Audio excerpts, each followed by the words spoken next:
नमस्कार प्रणाम, मेरा नाम डॉक्टर इंद्र दमन तिवारी है और आप सभी का हार्दिक स्वागत करता हूं आपके अपने यूट्यूब चैनल अद्वैता महोदय में। लखनऊ विश्वविद्यालय के एलएलबी 3 इयर्स कोर्स में और एलएलबी 5 इयर्स कोर्स में आपके सेमेस्टर एग्जाम्स का अनाउंसमेंट हो चुका है। कुछ एक क्वेरीज ऐसी हैं जिसमें कुछ लोगों के बैक पेपर और उनके जो रेगुलर पेपर हैं वो आपस में क्लैश कर रहे हैं और विश्वविद्यालय ने कई बार उसको रिवाइज भी किया है, एलएलबी में भी किया है, एलएलएम में भी किया है। तो अगर ऐसी कोई समस्या आपके साथ आ रही है तो आपसे निवेदन है कि एक बार पहले जो रिवाइज्ड टाइम टेबल आया है, नया टाइम टेबल आया है विश्वविद्यालय की वेबसाइट पर, उसको देख लें। उसके बाद भी यदि कोई ऐसी समस्या हो रही है तो तत्काल आप विश्वविद्यालय के परीक्षा नियंत्रक कार्यालय से संपर्क कर सकते हैं। अब हम लोग विषय पर आते हैं। हम लोग लगातार बात कर रहे हैं अपने जो सेमेस्टर के एग्जाम्स हैं उनके इंपॉर्टेंट टॉपिक्स को लेकर के, पुराने सवाल कौन से पूछे गए थे और इस वर्ष में सवालों के पूछे जाने की संभावना किस हिस्से से ज़्यादा है, किस पोर्शन से ज़्यादा है, उसको लेकर के हम लोग लगातार बात कर रहे हैं। आज के अपने इस वीडियो में हम बात करेंगे एलएलबी सेकेंड ईयर में थर्ड सेमेस्टर का जो तीसरा पेपर है कंपनी लॉ का। शुरुआत के जो 2 पेपर हैं उसके वीडियो आ चुके हैं। अगर आप पहली बार इस वीडियो को देख रहे हैं तो थोड़ा पहले जाइएगा और वहाँ पे मैंने डिस्क्रिप्शन में लिखा होगा कि कौन सा वीडियो है। सिलेबस की बात कर लें।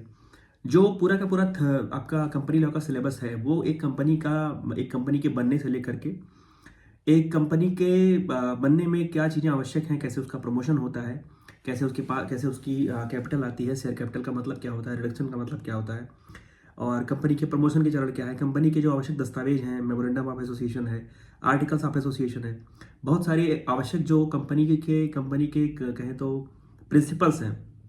जैसे कॉर्पोरेट व्हील का मतलब क्या होता है, किस समय कॉर्पोरेट व्हील को लिफ्ट किया जाएगा, उठाया जाएगा, और अल्ट्रा वायरस का मतलब क्या होता है, कैसे मेजॉरिटी के द्वारा ही चीज़ें डिसाइड होंगी, कैसे मीटिंग्स होंगी, कैसे मीटिंग्स में डायरेक्टर का रोल होगा, डायरेक्टर की भूमिका क्या होगी, कौन लोग डायरेक्टर होंगे, और कैसे चूंकि मेजॉरिटी से सारे डिसीजन होते हैं तो जो माइनॉरिटी में लोग हैं, माइनॉरिटी मीन्स नॉट अल्पसंख्यक, माइनॉरिटी मतलब कि जो लोग संख्या में वहां पर कम है, वो राजनीतिक उसको मत समझिएगा। माइनॉरिटी का मतलब ये कि जो लोग कंपनी के किसी निर्णय में जो बहुत सारे लोग जो शामिल हो रहे हैं उसमें यदि वो शामिल ना हो तो कैसे उनका जो फॉस वर्सेस हर्बटल का केस है, कैसे उनका ऑपरेशन नहीं होना चाहिए, कैसे जो मेजॉरिटी रूल का मतलब क्या होता है, और डिविडेंड है, डिबेंचर है, बहुत सारे ऐसे कंसेप्ट हैं। और बाद में जो आपका कंपनी के झगड़े हैं, विवाद है, उसके लिए जो नेशनल कंपनी लॉ ट्राइब्यूनल है एनसीएलटी और national company law appellate tribunal NCLAT, उसके विषय में आपको पढ़ना होता है। एक बार हम लोग सिलेबस पर एक बार नजर डाल देते हैं। पहली यूनिट में है कॉर्पोरेट जूरिस्प्रूडेंस का मतलब। अच्छा, जूरिस्प्रूडेंस आपने पिछली बार पढ़ा हुआ है। जूरिस्प्रूडेंस का मतलब विधिशास्त्र, जूरिस्प्रूडेंस का मतलब सोशियोलॉजी ऑफ लॉ। तो कॉर्पोरेट जूरिस्प्रूडेंस का मतलब क्या होगा, क्या कॉर्पोरेशन के पीछे का जो विधिशास्त्र है वो कैसे पढ़ा जाएगा, और उसी में इनकॉर्पोरेशन के बारे में है और जो आवश्यक दस्तावेज हैं, डॉक्यूमेंट्स उनके बारे में है, जिसमें आपको कॉर्पोरेट पर्सनालिटी के विषय में पढ़ना होता है। सोलोमन वर्सेस सोलोमन का केस है, बहुत ही महत्वपूर्ण आपके लिए है, और भी कई सारे इंपॉर्टेंट केस है, लेकिन जो सोलोमन वर्सेस सोलोमन वाला केस है, सोलोमन बोल ले, सलमन बोल ले, लेकिन पढ़ना आपको है वो। क्या उसका मीनिंग है, कॉर्पोरेट पर्सनालिटी का मतलब क्या होता है, आपने पर्सनालिटी जूरिस्प्रूडेंस में पढ़ा हुआ है, और वहाँ पे आप कॉर्पोरेट पर्सनालिटी, लीगल पर्सनालिटी और जो लीगल पर्सन है, ये सब चीज़ें आप पढ़ चुके हैं पहले ही। तो कॉर्पोरेट पर्सनालिटी का मतलब क्या है, नेचर क्या है, उसके यूजेस मतलब लाभ कहें या यूजेस, जो उसकी बुराइयां कहें क्या है, कैसे दुरुपयोग हो सकता है कॉर्पोरेट फॉर्म का, किस समय कॉर्पोरेट बिल को उठाया जाएगा, जो आवरण पड़ा हुआ है उसके समय उठाया जाएगा, कंपनी की काइंड्स, कैसे कन्वर्जन होगा, इनकॉर्पोरेशन कैसे होगा, और प्रमोशन आपके लिए जरूरी है। मेमोरेंडम ऑफ एसोसिएशन क्या होता है, डॉक्ट्रिन ऑफ अल्ट्रा वायरस क्या होता है, articles of association, constructive notice का मतलब क्या होता है, और कंपनी के अंतर्गत अंदर एक जो व्यवस्था चल रही है इंडोर मैनेजमेंट, उसको लेकर के भी सवाल आपसे पूछा जाता है। प्रॉस्पेक्टस, आप कभी भी किसी विश्वविद्यालय में प्रवेश हेतु जाते हैं या कहीं पर कुछ भी मीनू कार्ड समझ लीजिए, तो एक कंपनी के प्रॉस्पेक्टस में वो सारी की सारी जानकारी होती है जो कंपनी आगे चल करके आपके सहयोग से संचालित करने वाली है, या जो आपके लिए उसके पास जो ऑफर कह लीजिए है, उसमें सब चीज़ें जानकारी लिखी होती है। हेडक्वार्टर कहाँ पर होगा, कौन लोग इसके अंदर हैं, कौन लोग इसके बाहर हैं, कैसे हम चीज़ों का संचालन करेंगे, जो आपके शेयर का मतलब क्या होगा, इस प्रकार की तमाम सारी चीज़ें होती हैं। दूसरी जो यूनिट है उसमें कॉर्पोरेट फिनांस और डेप्ट मैनेजमेंट के बारे में है। अब कंपनी को चाहिए पैसा, बिना पैसे के, बिना कैपिटल के और बिना शेयर कैपिटल के को तय किए हुए कोई कंपनी काम नहीं कर सकती है, क्योंकि किसी के पास खुद से इतना पैसा नहीं होता है, लोगों का पैसा होता है, लोगों के पैसे से और कुछ पैसा खुद का जोड़ करके वो चीज़ें आगे बढ़ती हैं। शेयर का मतलब क्या होता है, शेयर का नेचर क्या है, इशू क्या है, इशू कैसे होता है, शेयर के टाइप्स कैसे है, इक्विटी शेयर का मतलब क्या होता है, शेयर का अलॉटमेंट कैसे होगा, अंडर राइटिंग का मतलब क्या होता है, शेयर कैपिटल और रिडक्शन, ये आपके लिए मैं बार बार कह रहा हूँ, जरूरी सवाल है, जरूरी टॉपिक है। ट्रांसफर कैसे होगा और सिक्योरिटीज का ट्रांसमिशन कैसे होगा, डिविडेंड कैसे डिविडेंड को डिक्लेयर किया जाएगा, जो अनपेड डिविडेंड है, जो पेड नहीं है लाभांश, उसका मैनेजमेंट कैसे होगा। अकाउंट को लेकर के इन्वेस्टर एजुकेशन प्रोटेक्शन फंड, जिसको IEPF भी बोला जाता है। एक बार IEPF करके शॉर्ट में और एक लॉन्ग आंसर के एक हिस्से में पूछा गया था। बड़ी दुविधा हुई थी लोगों को समझने में कि ये क्या चीज़ है। तो जान लीजिए कि इन्वेस्टर एजुकेशन प्रोटेक्शन फंड मतलब IEPF शॉर्ट में उसको बोल सकते हैं। और जो डिविडेंड को डिवाइड करने में, बांटने में अगर कोई फेलियर हो रहा है तो उसका जो पनिशमेंट है वो कैसे कहाँ पर दिया जाएगा, कैसे उधारवाड़ी कैसे ली जाएगी, बोरिंग कैसे होगा, डिबेंचर का मतलब क्या है, डिबेंचर के काइट, डिबेंचर होल्डर का मतलब क्या है, डिबेंचर ट्रस्टी का मतलब क्या है, हाइब्रिड इंस्ट्रूमेंट का मतलब क्या है, fully convertible documents, partially convertible debenture, ऐसे करके चीजें पूछी गई हैं। Fully convertible debentures, charges, mortgages, registration कैसे होगा। तीसरी यूनिट में आपके लिए जो जरूरी चीजें हैं, मीटिंग। अच्छा, मीटिंग एक साल भर में होनी है, जिसको AGM बोलते हैं, एनुअल जनरल मीटिंग। अगर आपके घर में कोई प्राइवेट सेक्टर में काम करता होगा तो वो लोग साल में एक बार कहते होंगे कि AGM है, फला जगह जाना है, यहाँ पर इस बार बुलाया गया है। तो AGM को लेकर के ये चीजें पूछी जाती हैं। अच्छा, किसी आपात स्थिति में अगर कोई मीटिंग बुलानी पड़े तो EGM का मतलब क्या होता है, मीटिंग का कोरम क्या होगा, मीटिंग साल भर में पूरा सेशन की तरीके से समझ लीजिए। जैसे हाउस होता है, हाउसेज का सेशन होता है कि फला फला फला सत्र चलना जरूरी है क्योंकि आवश्यक चीजें डिस्कस करनी होती हैं देश के नीतियों को लेकर के। वैसे ही कंपनी की नीतियों को लेकर के जो डिस्कशन होता है वो किसी बंद कमरे में या दो लोग बैठ करके नहीं करते। कोई कंपनी का मालिक जैसा नहीं है, मतलब कहने में वो हम लोग कहते हैं कि फला कंपनी के मालिक हैं, लेकिन वास्तव में कंपनी का जो इसका कंपनी का जो कॉर्पोरेट पर्सनालिटी आप जब पढ़ेंगे तो पाएंगे कि जिसका भी 1 रुपया कंपनी में लगा हुआ है वो भी कहीं ना कहीं उतने भर का मालिक है, कंपनी में उतने भर का मालिक है। वो बात अलग है कि वो देखने में कहने में ही ठीक लगता है, उसका वास्तविकता से कोई लेन देन नहीं है। तो मीटिंग के काइंड्स का, प्रोसीजर का, वोटिंग राइट्स का टॉपिक है। डायरेक्टर का अपॉइंटमेंट कैसे होता है, क्वालिफिकेशन क्या होनी चाहिए, रिमूवल कैसे किस स्थिति में हो जाएगा, उनके पास पावर्स क्या है, ड्यूटीज क्या है, और मेजॉरिटी रूल। मैंने आपसे कहा मेजॉरिटी रूल बहुत जरूरी है आपके लिए, और कैसे माइनॉरिटी को प्रोटेक्ट किया जाएगा कंपनी के अंतर्गत, कंपनी के अंदर, ये बहुत जरूरी है। कॉर्पोरेट गवर्नेंस और कॉर्पोरेट सोशल रिस्पॉन्सिबिलिटी से खूब सवाल पूछे जाते रहे हैं। आप कई बार सुनते होंगे या कहीं पर लिखा पढ़ा देखते होंगे, कहीं किसी मंदिर के बाहर, स्कूल के बाहर, उसमें पंखे पर, कूलर पर लिखा रहता है SBI द्वारा, PNB द्वारा या किसी संस्था द्वारा, नीचे उस ब्रैकेट में लिखा होता है CSR। मतलब एक कंपनी का जो एक अच्छा खासा लाभ कमा रही है उसका समाज के प्रति एक दायित्व है, जिम्मेदारी भी है, जिसको कॉर्पोरेट सोशल रिस्पॉन्सिबिलिटी कहते हैं, CSR। उसकी एक सीमा तय है कि अगर इससे नेटवर्थ इतना होगा, अगर साल भर में इतना कमा रही होगी तभी देना है, वो CSR भी समझ लीजिएगा। लास्ट में कॉर्पोरेट डेथ और NCLT एंड क्लैट, कैसे कंपनी का वाइंडिंग अप होगा, कैसे कंपनी, जैसे आप पार्टनरशिप फर्म पढ़ते हैं कि तो पार्टनरशिप फर्म में जो डिजोल्यूशन ऑफ फर्म है, वाइंडिंग कैसे होगी, तो वैसे ही कंपनी की वाइंडिंग कैसे होगी। अच्छा, वाइंडिंग अगर हो रही है इंसॉल्वेंसी के कारण तो इंसॉल्वेंसी की चीजें कैसे उसमें इन्वॉल्व हो जाएंगी। लिक्विडेटर को लेकर के सवाल कभी कभी पूछा जाता रहा है कि जो ट्रिब्यूनल का मतलब क्या होता है, उसके पास जुरिडिक्शन क्या है, उसके पास शक्तियां क्या है, और ऑफिशियल लिक्विडेटर का अपॉइंटमेंट कैसे होगा। और यहाँ पर जो आपके लिए जरूरी चीज टॉपिक है वो NCLT एंड क्लैट है, और कुछ स्पेशल कोर्स है जो आपके सिलेबस में नई जोड़ी गई है।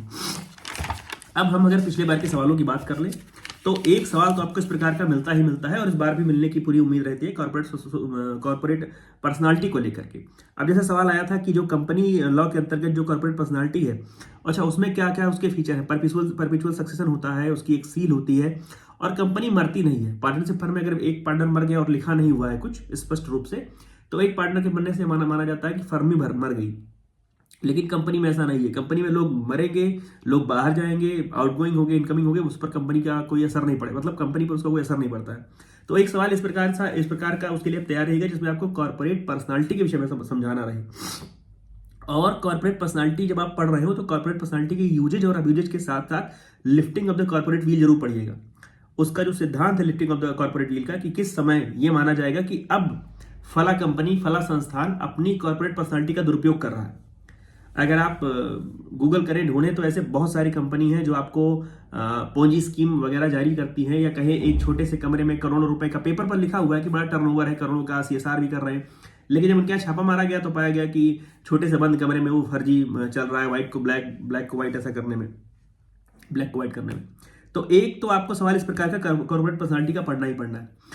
दूसरी चीज जो आपके लिए जरूरी है वो आपके लिए प्रमोशन से जरूरी है, और जब आप प्रमोशन पढ़ रहे हो तो प्रमोशन के साथ साथ ये जरूर देखिए कि एक प्रमोटर की जिम्मेदारी कंपनी के प्रमोशन में क्या होती है, और उसकी जो जिम्मेदारी आर्टिकल्स ऑफ एसोसिएशन या मेमोरेंडम ऑफ एसोसिएशन के बनाने में है या नहीं है, और अगर नहीं है तो किन लोगों के द्वारा articles of association, memorandum of association की चीजें तय की जाती हैं। और इन दोनों बहुत ही आवश्यक दस्तावेज आपके लिए है, आर्टिकल्स और मेमोरेंडम। कौन से चीज से इनर चीजें रूल की जाती हैं और कौन से चीज से बाहर की चीज रूल की जाती है। कंपनी के मतलब कहे तो अंदर के काम और बाहर के काम, articles of association, memorandum of association. वहीं पर आपके लिए एक सिद्धांत जरूरी है, डॉक्ट्रिन ऑफ इंडोर मैनेजमेंट वाला। तो कभी कभी वो इन्हीं किसी के साथ, मेमोरेंडम ऑफ एसोसिएशन के साथ या आर्टिकल्स ऑफ एसोसिएशन के साथ जोड़ करके चीज पूछी जाती है। तो आप प्रमोटर के साथ में मेमोरेंडम ऑफ एसोसिएशन और आर्टिकल ऑफ एसोसिएशन जब पढ़ रहे हो, उस समय डॉक्ट्रिन ऑफ इंडोर मैनेजमेंट और कॉन्स्ट्रक्टिव नोटिस जरूर पढ़ लीजिएगा, वो आपके लिए बहुत जरूरी हो जाती है। आगे बढ़े तो शेयर आपके लिए जरूरी है। शेयर में जब आप पढ़ रहे हो तो शेयर का मतलब क्या होता है, शेयर का नेचर, इशू कैसे होगा, अलॉटमेंट कैसे होगा, और जो शेयर का ट्रांसफर है, क्या एक शेयर का ट्रांसफर किसी और को किया जा सकता है, और अगर किया जा सकता है तो उसकी प्रक्रिया क्या है। जैसे सवाल एक है कि अंश क्या है, शेयर क्या है, जो विभिन्न प्रकार के वेरियस टाइप्स हैं शेयर के, उसकी व्याख्या कीजिए, और क्या जो अंश हैं, जो शेयर हैं, उनका मतलब एक प्रकार के शेयर का दूसरे प्रकार के शेयर में ट्रांसफर हो सकता है, परिवर्तन हो सकता है। इस प्रकार का सवाल आपके लिए जरूरी है। दो सवाल आपके लिए बहुत ही जरूरी है अगली यूनिट से, एक तो मीटिंग और एक डायरेक्टर। मीटिंग को लेकर के सवाल पूछा जाता है कि मीटिंग का मतलब क्या होता है, मीटिंग की आवश्यकता क्यों है, मीटिंग किस समय आवश्यक हो जाती है, मीटिंग के प्रकार कितने हैं, मीटिंग में कौन लोग आते हैं। अब क्या बोर्ड ऑफ डायरेक्टर की मीटिंग में प्रमोटर आ सकता है, या बोर्ड ऑफ डायरेक्टर की मीटिंग में कौन लोग शामिल होते हैं, उसका कोरम क्या है, इस प्रकार की चीजें आपसे पूछी जाती हैं। तो मीटिंग कायदे से पढ़ लीजिएगा। मीटिंग के बाद एक जो जरूरी चीज है वो आपके लिए डायरेक्टर है। डायरेक्टर का मतलब जो कंपनी का निदेशक है, क्या वो कंपनी के बाहर का होना चाहिए, या कंपनी जिन लोगों की है, मतलब जिन जो प्रमोटर्स हैं उनके भाई भतीजा पत्नी, ऐसा कोई हो सकता है। तो सवाल इस प्रकार से आपसे पूछा सकता है कि अपॉइंटमेंट और क्वालिफिकेशन ऑफ डायरेक्टर्स बताइए, और उनका जो डायरेक्टर का रोल है, जो पावर है, फंक्शन है, या कहें तो डायरेक्टर का जो रिमूवल है किस प्रकार से होगा। ये चीज आप देख लीजिएगा। मीटिंग और डायरेक्टर दोनों अलग अलग सवाल आपके लिए जरूरी है। सोशल का जो मैंने कहा, कॉर्पोरेट सोशल रिस्पॉन्सिबिलिटी वाली चीज, कॉर्पोरेट गवर्नेंस के अंतर्गत, कॉर्पोरेट मैनेजमेंट के अंतर्गत जब हम लोग कॉर्पोरेट गवर्नेंस पढ़ते हैं और कॉर्पोरेट सोशल रिस्पॉन्सिबिलिटी पढ़ते हैं, तो वो कॉर्पोरेट सोशल रिस्पॉन्सिबिलिटी एक कंपनी का जो सामाजिक दायित्व है वो पढ़ना आपके लिए बहुत ही जरूरी है। और आपके सिलेबस के लिहाज से कहें, आपके आने की संभावना के हिसाब से कहें, तो वो सवाल आने की उम्मीद है, उसको कायदे से पढ़ लीजिएगा। अच्छा, जब कंपनी के वाइंडिंग अप वाला भी टॉपिक जरूरी है आपके लिए, उसमें दो चीजें जरूर देखिए। एक तो कंपनी की जो वाइंडिंग अप है उसका मतलब क्या है, ट्रिब्यूनल के द्वारा वाइंडिंग अप का मतलब क्या है, कैसे कंपनी का जो वाइंड अप है वो ट्रिब्यूनल के द्वारा कैसे होगा, और इस स्थिति में जो लिक्विडेटर, कंपनी के वाइंडिंग अप के दौरान लिक्विडेटर की क्या भूमिका होती है। ऑफिशियल लिक्विडेटर का मतलब क्या होता है, हिंदी में कहें तो आधिकारिक परिसमापक।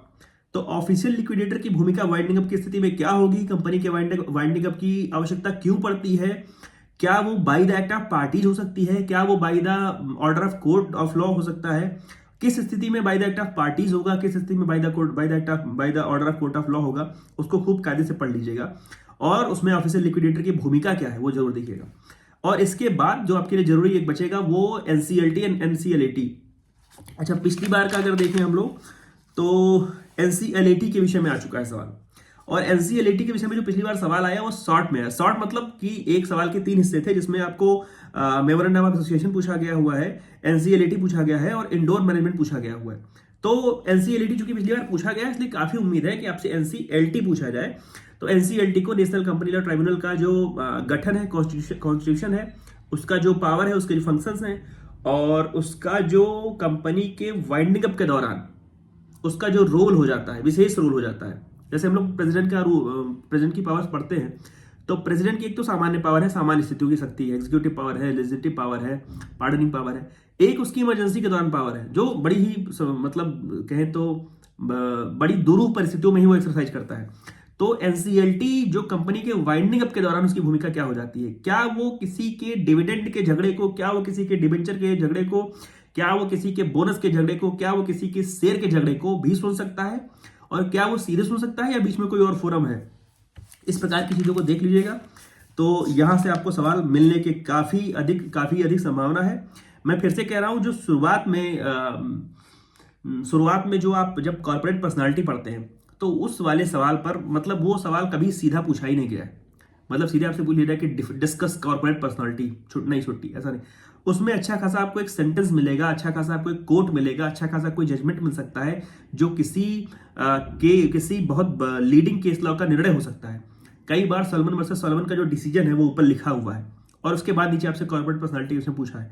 तो अगर आपको वो सवाल करना है कॉर्पोरेट पर्सनालिटी, अगर आपको समझ में आ रही है, अगर आपको लग रहा है कि मैं ये वाला सवाल करूंगा, इसको आप चुन रहे हैं, तो उसके विषय में थोड़ा सा डिफरेंट वेरिएंट में पढ़िए और प्रयास ये करिए कि कम से कम 3 से 4 केस लॉ, जो लीडिंग केस लॉ भारतीय कोर्टों के हैं, किंग्स बेंच के हैं या बाहर प्रिवी काउंसिल के हैं, जो बाहर के हैं, तो उसको भी कायदे से पढ़ लीजिएगा, ताकि यदि वहां का कोई जजमेंट लिखा हो या यहाँ का कोई जजमेंट लिखा हो तो आपको समझने में आसानी रहे। क्योंकि वो सवाल कभी भी बिल्कुल सीधे नहीं पूछा गया कि बस डिस्कस करो बता दो।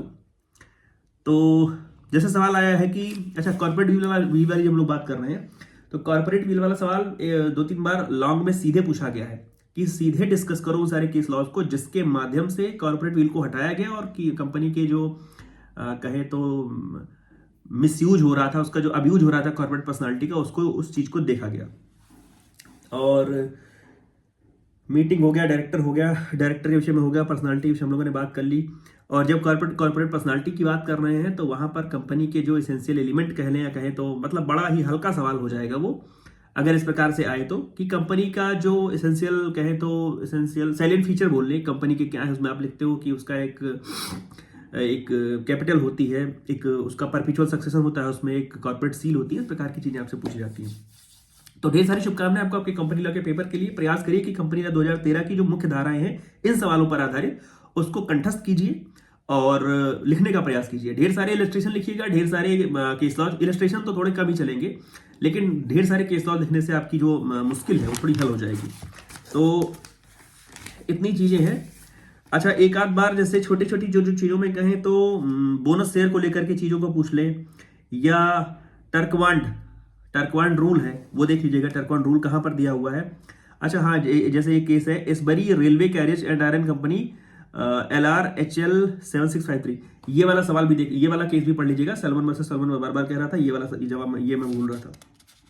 तो मुझे लगता है इतना पर्याप्त है आपके लिए। ढेर सारी शुभकामनाएं आप सभी को, आपका पेपर बढ़िया हो। IEPF investor education and protection fund, इसको जरूर देख लीजिएगा क्योंकि ये शॉर्ट में लिख करके पूछा जाता है तो समझने में दिक्कत होती है।